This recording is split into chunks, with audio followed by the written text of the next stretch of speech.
Omukulembeze gw'eggwanga Yoweri Kaguta Museveni akkiriza okugira ng'alindako okutaba ebitongole bya gavumenti ebitali bimu naddala ekikwata ku nsonga y'emmwanyi.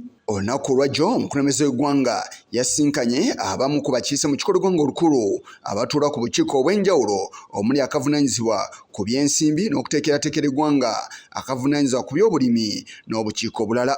Okusinza ku ye bwe yabadde ayogerako eri abakiise bano yabannyonnyodde ensonga ekwata ku mmwanyi, n'ategeeza nti akadde kano ayimiriza enteekateeka gy'abadde nayo ey'okugenda maaso n'okutaba ekitongole kya Uganda Coffee Development Authority ekivunaanyizibwa ku mmwanyi ku bitongole ebirala. Kinajjukirwa nti enteekateeka mu gavumenti ebadde etambula y'ey'okutaba ebitongole bya gavumenti ebitali bimu okubeera nga babigatta, nga kino okusinziira ku mukulembeze w'eggwanga ne gavumenti awamu bagamba nti kyakuyamba mu kukendeeza ensimbi ze basaasanya mu bitongole bino. Expand them.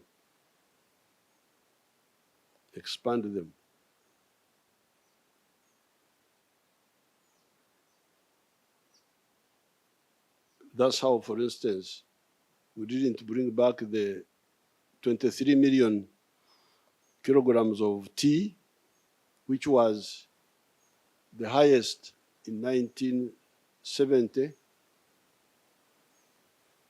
And yet it had shrunk to 3 million kilograms. By now, before the problem of the prices came in, we were at 60 million kilograms. There is some issue about quality and so on, which the people can talk about.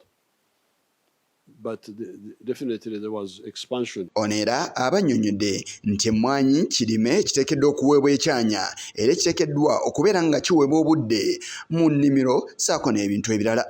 This small island of the three C's and the three T's were a small island in the midst of money economy, surrounded by a sea of backwardness. Of not poverty, but lack of money outside the money economy. So therefore, our strategy was first to recover. We were cautious about all this because we knew them like our hands. Abamu ku bakiise mu kikolo ggwanga olukulu bamatidde n'okunnyonnyola kw'omukulembeze w'eggwanga era ne bategeeza nti okwemulugunya kwonna kubaddaawo. Saying that if we take these authorities into the mainstream ministries, we shall miss out, and you've elaborately addressed that concern, that you can put standards. I agree with you. And that was the position of the committee. The concerns we had, you have addressed them. And it had neutralized, and I'm going to present those areas that you have already worked on. We had questions, Your Excellency, on the efficiency and effectiveness, on maintaining the scale of the production of these crops. Wabula omubaka Abedi Bwanika ng'ono munnakibiina kya NUP akalambidde n'alaga omukulembeze w'eggwanga nga abamu ku bakungu mu kitongole ky'emmwanyi bwe bateekeddwa okubeera nga batuuka wansi ku muntu asookebwako bave mu yafeesi mwe batuula, n'agamba nti kino kijja kuyambako emmwanyi eno okutumbuka. This ministry called MAIF has no capacity to handle the coffee industry. The technical people there, they are ever traveling, they are looking for workshops, allowances, they are not in offices, they are not on the ground, they cannot handle this industry.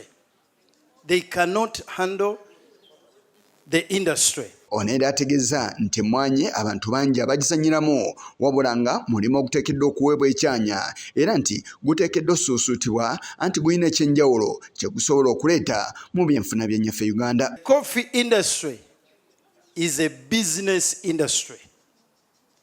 It must find an organized ministry who can handle their issues knowing that it is business. I want to implore you, Your Excellency, the concept of the ministry handling is not a bad concept, but let us first build the capacity of that ministry. Get it organized. Walitukidde olunaku olwaleero nga sabbiiti eno ku lunaku olwokutaano omukulembeze w'eggwanga era ssentebe w'ekibiina kya NRM Yoweri Kaguta Museveni yayise dda akabondo ka NRM okubeera nga batuula entebe okubeera nga babaako ebintu bye bagayagayamu omuli n'okutaba ebitongole bya gavumenti ebikyagaanidde. Kitegeerekese nti waliwo n'etteeka erireetebwa okulungamya ekitongole kino ekivunaanyizibwa ku mmwanyi ekya Uganda Coffee Development Authority. Olunaku olwaleero ababaka bagenda okwetaba mu nsisinkano eno batandise n'okubakebera ekirwadde kya COVID-19 n'olunaku olw'enkya. Kigongo ku lwa Channel 44 olweggulo.